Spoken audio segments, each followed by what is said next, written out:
tak pernah pukul, itu memang sudah pasti. Dan yang paling pelik sekali Nabi, macam mana kita tahu hadis tu, Anas kata Nabi tak pernah pertikaikan apa sahaja yang dia buat dan apa benda yang dia tak buat. Nabi tak pernah pertikai. Ini satu tahap kesabaran yang kita pasti perlu ditahan. Maknanya ada kekuatan untuk menahan kesabaran tu. Maknanya satu benda yang kita patut, alhamdulillah Nabi tunjuk contoh, kita ada contoh untuk kita tengok. Sebab tu susah kalau kita nak nak cipta satu benda tanpa ada ikutan, tanpa ada orang yang buat. Jadi Anas ni Nabi tak pernah persoal. Anas kata kalau aku buat satu benda, Nabi tak kata lima fa'alta hadha, kenapa aku buat macam ni? Tak pernah. Ataupun halla fa'alta hadha, rasa elok kau buat yang lain, ataupun elok kau tak buat ni. Tak pernah Nabi terima apa sahaja. Dan antara kerja Anas ialah menghidangkan minuman. Ini penting. Kita kan nak order kita mesti sama macam kita order. Apa kata kita pergi kedai, kita order lain, dia bagi lain. Panas agak kita. Kita panas, mesti walaupun air tu sejuk, kita panas. Dan satu benda lagi, Anas pernah juga buat satu benda, tak buat, lambat tunaikan tugas dia. Nabi tak marah juga. Anas sebut dalam riwayat disebutkan bagaimana Anas satu hari disuruh buat satu tugas, pergi setempat dan ambil satu benda, tugas lah, tak disebutkan apa. Tapi Anas terleka melihat anak-anak bermain.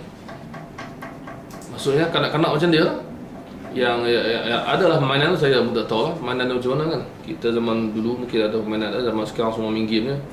Dulu ada permainan luar lah, mainan outdoor ni. Sekarang mainan semua, mainan dalam otak semua. Anas terleka dan Nabi tunggu lama dan Nabi cari Anas. Dan Nabi datang belakang diam-diam, Nabi panggil ya Unais dengan tasghir, dengan panggilan manja dia. Anas, Nabi panggil. Dia terkejut, Nabi pegang leher dia kat belakang. Pegang leher dia supaya dia sedar Nabi kat belakang. Dia terkejut dan dia berpaling tengok. Betul dia kata apa?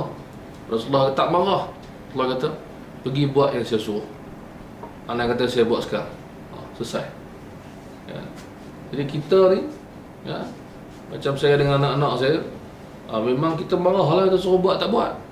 Siapa tak marah? Suruh sekali tak buat, 2 kali tak buat, 3 kali buat yang lain. Kita kata, hang ni bersiapa? Guna ayat tu habis ya. Hang ni awak. Apa ni? Gono demo kan? Apa? Gono gamuk. Kata, siapa ni orang suruh pergi ambil benda lain.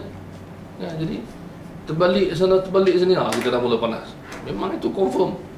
Jadi nasib baiklah contoh-contoh sebegini ditunjukkan kepada kita supaya kita sedar balik kesilapan kita. Dan yang penting juga Nabi mengingatkan dalam banyak hadis supaya jangan menipu pada anak-anak, walaupun benda yang bergurau. Kan?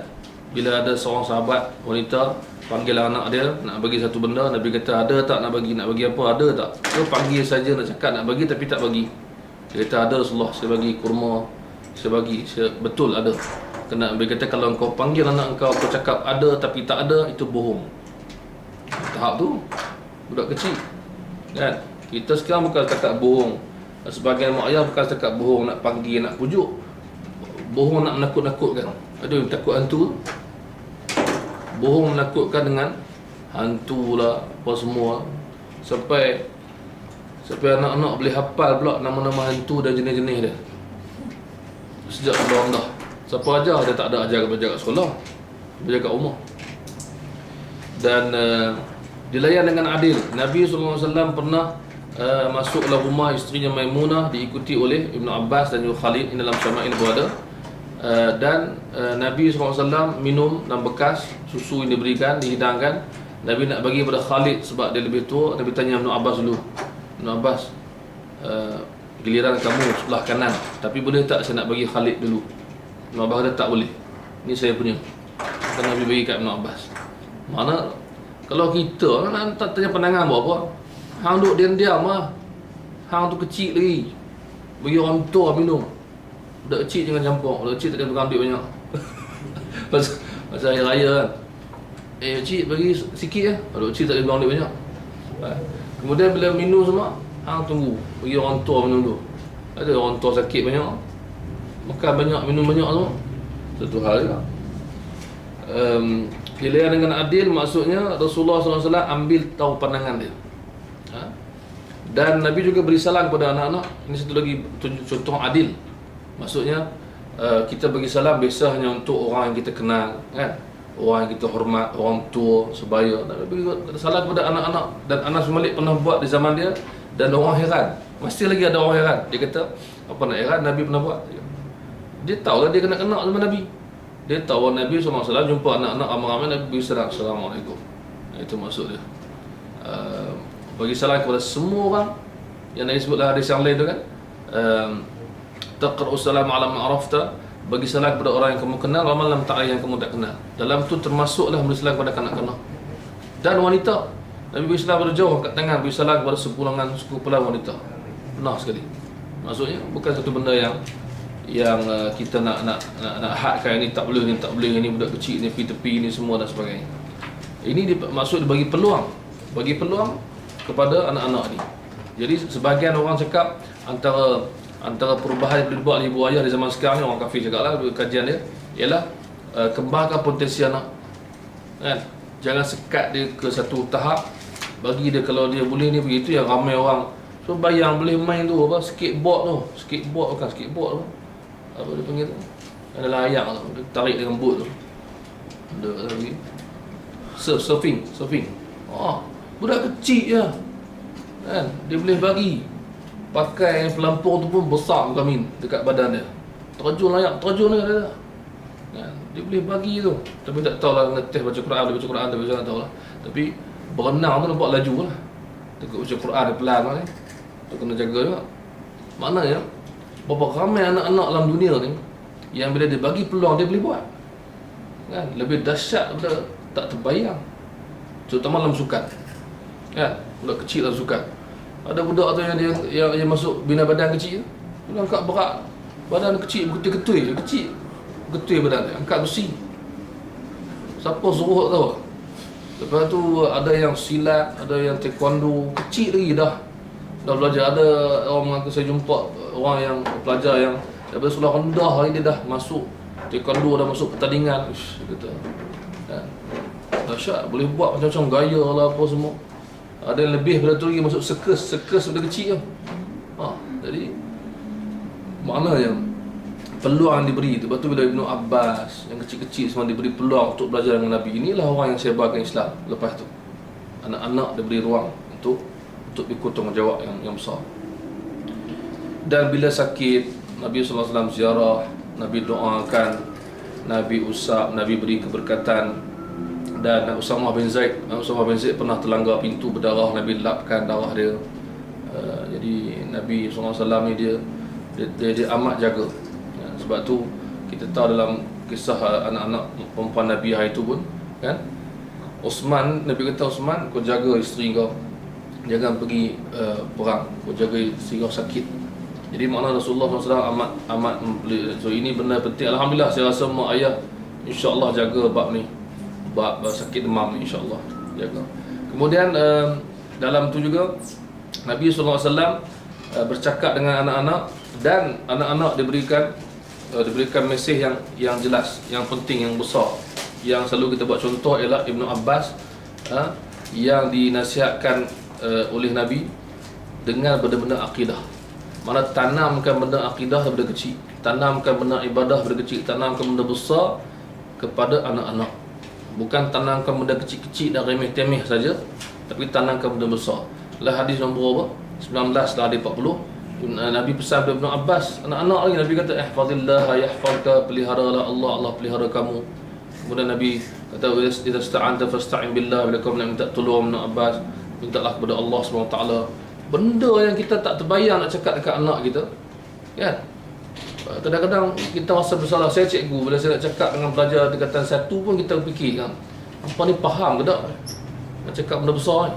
Tapi bila kita cakap macam tu, sebenarnya pelajar ni faham, kan? Cuma dia tak dapat beritahu kita persentage dia faham, tapi dia faham, kan? dia akan tersematlah hati dia. Kalau dia ajar berakidah sebegini kepada anak-anak kecil, dia akan faham bila dia melalui kehidupan dan lepas tu. Dan dari pesanlah hadis tu lagi apa?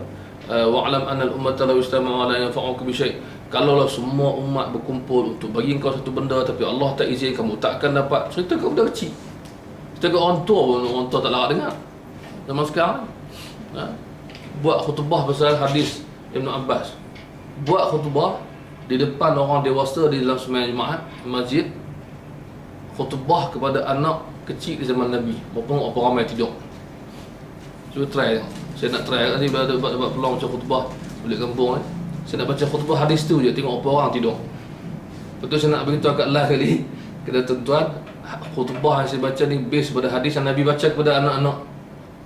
So kita tahap mana? Nampak gagah sangat tadi masa main tadi. Media jalan. Masuk-masuk dalam masjid tidur. Apa cerita? Kan? Baik. Kemudian makan bersama-sama. Ini Rasulullah berikan peluang untuk semua anak-anak makan bersama keluarga tu normal lah. Makan bersama-sama semua sekali. Dengan Rasulullah dia boleh makan sekali. So ini anak-anak yang biasanya diberikan ruang belakang, ruang tepi, ruang sampingan, footnote, dia bagi footnote lah, dia tak bagi shot tengah. Kemudian tetapi kesalahan ditegur. Ini penting. Kesalahan ditegur. Kebaikan diberi ganjaran. Kesalahan ditegur, kebaikan diberi ganjaran. Ini biasalah reward and punishment ni, kita faham reward ada banyak bentuk, punishment ada banyak bentuk. Dan semuanya niat untuk mendidik. Makan bersama ialah Umar bin Abi Salamah, anak tiri Nabi. Dan juga makan bersama ialah seperti Nabi SAW bila buah-buah yang baru dipetik, Nabi akan sahabat akan bawa jumpa Nabi. Nabi akan doakan, kemudian Nabi akan panggil budak kecil yang berhampiran. Siapa yang ada kat situ Nabi beri makan dulu. Macam kita bagi duit raya tu. Dan Nabi SAW pernah memberikan galakan anak-anak ni untuk program-program fizikal.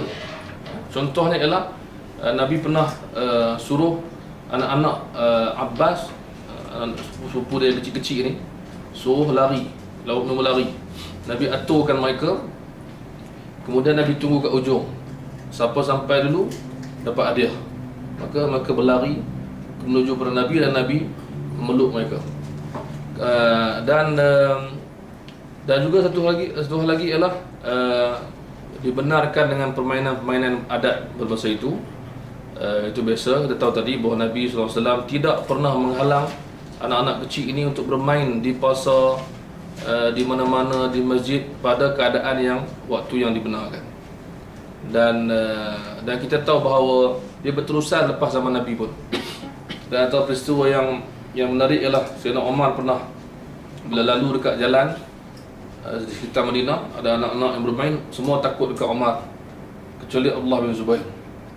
Abdullah bin Zubair duduk, dia tak pergi tepi. So Umar kata, kenapa engkau tak pergi tepi? Kau tak takut ke?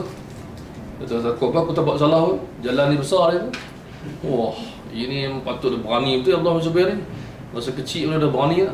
Sayyidina Umar dia kata, aku tak takut apa, aku tak buat salah. Yang kedua, jalan ni besar, muat kau lalu. Itu. Kalau kita ulang balik, semua ulang balik sekali lagi. Sayyidina Umar baik juga. Sayyidina Umar ni bukan jenis macam digambarkan semua benda dia nak ni. Baik, kemudian akhir sekali ialah Nabi SAW murah dengan doa kepada anak-anak. Maksud sentiasa berdoa kepada anak-anak, bukan hanya macam kita sebut tadi, bukan hanya ketika lahir, tapi setiap masa. Ada kesempatan, ada keadaan, Nabi akan doakan. Jadi antara doa yang menarik, yang masyhur ialah doa Nabi kepada Hasan, Husain dan Usamah. Nabi pegang mereka, peluk mereka. Nabi kata Allahumma inni uhibbuhum fa ahibbahum. Ya Allah, aku sayang mereka, sayangilah mereka. Nabi doa. Kemudian Nabi lindungi. Jadi kita doa doa untuk minta Allah lindung. Kalau kita baca dalam surah Ali Imran, bagaimana Maryam doa kepada mak dia doa kepada dia, kan? Masa dia lahir, inni u'izuha bika wa dhurriyyataha minasyaitanir rajim. Ya Allah, aku lindungi denganmu, aku lindungi, mohon engkau lindungi dia. Ya, aku mohon padamu ya Allah, perlindungan diberikan kepada dia dan zuriatnya. Jadi doa untuk perlindungan ni kita kena banyakkan, bukan hanya pada masa-masa tertentu. Dan Nabi doa kepada Ibn Abbas, Allahumma faqihhu fid din wa 'allimhu ta'wil. Doa Nabi makbul. Dan kita lihat bagaimana Ibn Abbas jadi alim dalam tafsir. Dan juga saya sebutkan akhir sekali bahawa Nabi SAW juga mengasihi bukan hanya anak-anak orang Islam, tapi anak-anak yang bukan Islam. Nabi pernah ziarah seorang kanak-kanak Yahudi yang selalu tolong Nabi ketika dia sakit, nazak, nak sakit, nak wafat, nak mati. Nabi suruh dia mengucap, dan ayah di sebelah, ayah dia kata, Ati' Abul Qasim, taatlah Nabi, mengucaplah, ikut Nabi. Maka dia mengucap, dan lepas tu Nabi kata, Alhamdulillah, alhamdulillah alladhi anqadhahu minan nar. Puji bagi Allah yang telah menyelamatkan dia daripada neraka. Saya rasa tak terlalu ikut poin yang saya dah bagi ni, lebih kurang 20 poin tentang anak-anak zaman Nabi SAW. Cuma kesimpulan yang saya nak buat ialah apa yang dilaungkan oleh psikologi pendidikan atau pendidikan barat tentang anak-anak ni telah dilakukan oleh Nabi tanpa banyak berteori, tapi dia boleh buat dengan amali. Kita boleh lihat banyak sangat contoh Nabi tidak menyekat naluri kanak-kanak mereka. Nabi juga tidak menyekat potensi masa depan mereka, dan Nabi tidak pandang rendah pada mereka. Ini penting. Kita pandang rendah ni, kadang-kadang kita masalah kita yang paling besar ialah pandang rendah pada diri kita. Kita tak yakin kemampuan diri kita, tak yakin kemampuan anak-anak kita. Kita banyak guna ayat, Alhamdulillah, baguslah anak entah okey lah, anak payah. Ini benda tak betul. Anak entah bisa kan. Tak apalah, anak tuan bagus, anak saya kurang, anak tuan dapat. Tak, ini benda yang salah. Kita patut doakan kepada anak kita lebih dahulu sebelum kita puji anak orang. Dan kita panggil apa? Kita didik mereka sebelum kita mengeluh tentang kegagalan mereka. Dan antara benda yang penting juga ialah para sahabat mementingkan Quran. Kita sebutkan tadi, mementingkan Quran dalam hidup anak-anak mereka, baca, hafal, faham dan sebagainya. Sehingga kan Nabi SAW memuliakan orang yang baca Quran, dan orang Arab zaman tu jarang nak muliakan orang muda. Itu bukan style orang Arab zaman jahiliah, nak muliakan orang muda kecil-kecil. Tapi akhirnya budaya tu hilang, memuliakan orang yang ada Al-Quran, hafiz Al-Quran, alim Quran. Sampaikan Nabi kata dalam hadis Sahih Muslim, Innallaha yarfa'u bihadzal kitabi aqwaman, sungguhnya Allah mengangkat darjat sebahagian segolongan dengan Quran inilah, wa yadha'u bihi akharin, dan Allah jatuhkan juga kedudukan sebagian orang dengan Quran ini.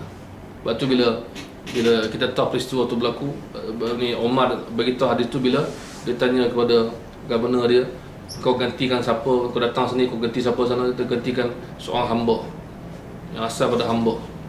Kenapa kau gantikan dia? Dia pandai Quran. Jadi mana Umar kata Quran memuliakan orang, Quran memuliakan orang. Di mana sekarang ni Quran memuliakan anak kita. So kalau kita zaman sekarang dengan teknik tu lah, teknik ni semua, pun masih lagi orang boleh kata anak dia tak boleh baca Quran, tak mahir Quran. Ini satu benda yang menyedihkan. Allah kita berhenti sekat tu.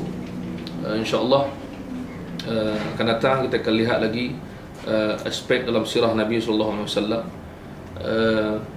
Dan yang paling penting ialah sirah ini seperti kita sebut sebelum ni, sentiasa diberikan perhatian untuk dibacakan kepada kanak-kanak, bukan hanya dibaca untuk orang dewasa sahaja.